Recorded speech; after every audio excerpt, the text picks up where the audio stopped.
Assalomu alaykum. Bugungi darsimizda biz Stream API haqida gaplashamiz. Bugungi darsimiz uchun siz ozgina bo'lsa ham Java dasturlash tilini o'rgangan bo'lishingiz kerak. Birinchidan person nomli klass yaratib olamiz. Bunda 4 ta maydoni bo'ladi. Getter va toString metodini yozib qo'yamiz. Va qo'shimcha gender nomini yaratamiz, ya'ni u insonning erkak yoki ayolligini belgilashimiz uchun. Asosiy sinfimizda bizga kerak bo'lgan ma'lumotlarni oldindan kiritib qo'yamiz. Bitta list qilib, unda 10 ta odam bor va bu listni chaqirib olamiz get people metodi orqali. Birinchi Stream API qo'llanishimiz bu o'sha odamlar orasidan kerakli bo'lgan insonni qidirish. Ya'ni Alina ismli odam bormi? Shuni ko'ramiz. Mana umumiy odamlarimiz va buning ichidan biz qidirayotgan odam topildi. Ya'ni ID'si 2 ga, yoshi 33 ga teng bo'lgan odam. Equals ignore case bu odamning ismlarini pastki registrga o'tkazib, keyin tekshiradi. Keyingi metodimizni ko'rsak, bu metodda biz faqat ayollarni listimiz ichidan ajratib olamiz. Ya'ni mana umumiy listimizni oladigan bo'lsak, faqat ayollarni chiqarib berdi. Ya'ni 1, 2, 3, 4 ta ayol bor edi.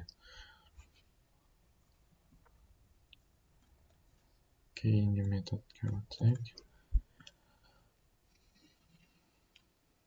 bu yerda biz ismi A harfidan boshlanib Z harfi bilan tugaydigan odamni qidiryapmiz.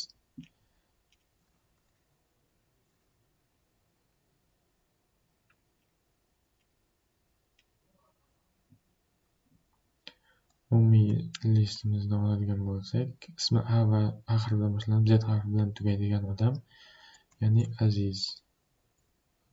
ID'si 3 ga teng bo'lib turibdi. Va buni bizga topib berdi.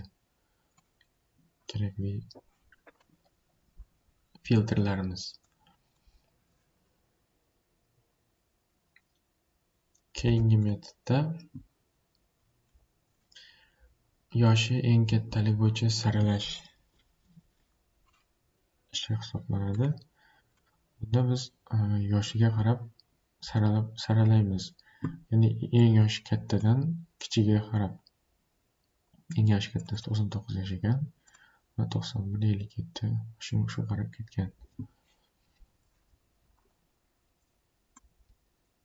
Keyingi metodimiz saralash ism bo'yicha saralash, ya'ni tabiiy natural yo'l bilan deb ishlatiladi dasturlashda, ya'ni A harfidan boshlanib, ingliz alifbosidagi A harfidan boshlanib Z harfigacha saralaydi.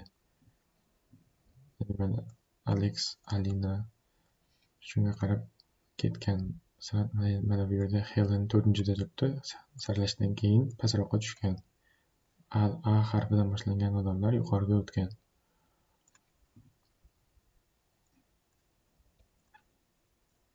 Keyingi metodimiz 8 yoshidan katta bo'lgan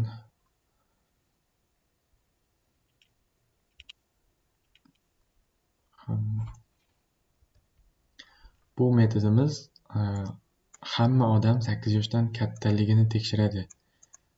Ya'ni bu yerda false qaytargan, ya'ni Anna ismli odam 7 yoshda. Masalan, buni 8 emas, 18 yosh deb turib tekshirsak bo'ladi. Ya'ni hamma odam 18 yoshdan kattami? Masalan, shunga qarab o'sha insonga cheklovlar kiritishimiz mumkin.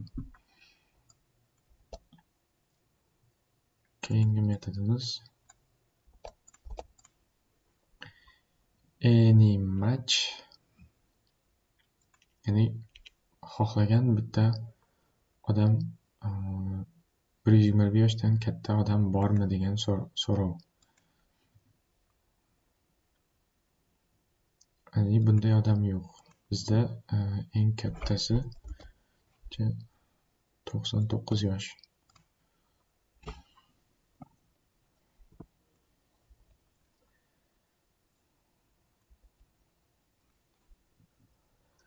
Keyingi qidiruvimiz bizda Antonio ismli odam bormi yo'qmi?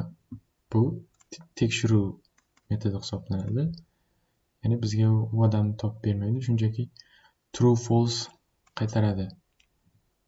Ya'ni true bo'lsa odam bor deb o'zimiz odam yo'q deb logikaga yozishimiz mumkin.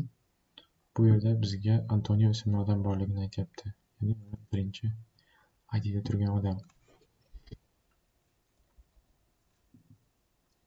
Keyingi metodimiz bizga yoshi eng katta ayolni qaytaradi.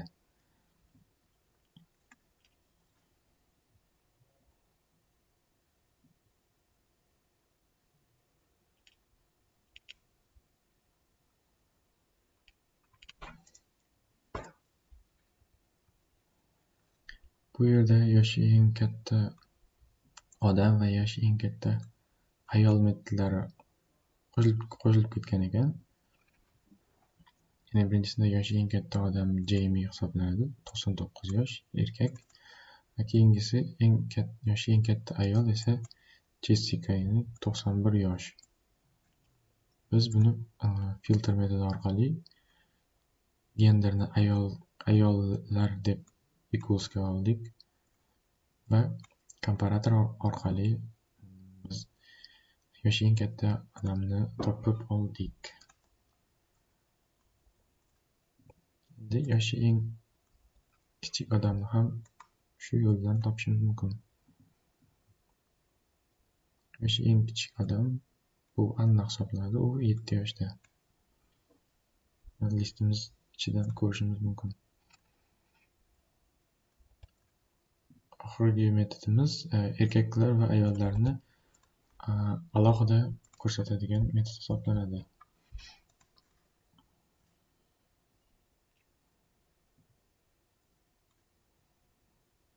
Mana yuqorida erkaklar va pastda ayollarni alohida ko'rsatilgan. E'tiboringiz uchun rahmat.